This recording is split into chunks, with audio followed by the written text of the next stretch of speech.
Et ce projet s'inscrivait parfaitement dans cette optique de mêler l'anthropologie et de montrer l'empreinte de l'homme sur un territoire.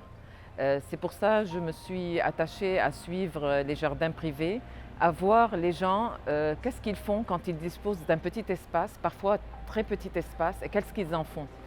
Et on peut voir, quand on traverse ce territoire, on peut voir que parfois ils font des interventions qui sont, par exemple, ils font des jardins botaniques, mais parfois ils font des jardins uniquement pour des visées esthétiques.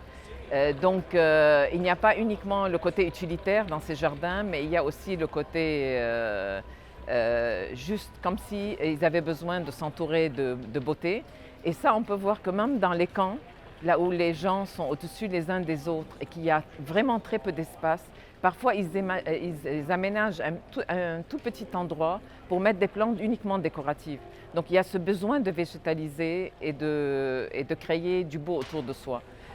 D'autre part, concernant les jardins sacrés, puisque j'ai travaillé sur les jardins profanes et les jardins sacrés, au Liban, on a besoin de marquer un territoire parce que c'est un pays de communauté.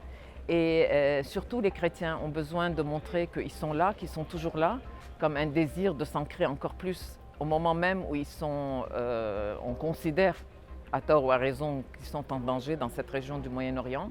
Et on a bien vu que même dans les régions où il y a eu un déplacement de population, les gens commençaient par restaurer les lieux de culte avant de restaurer les habitations.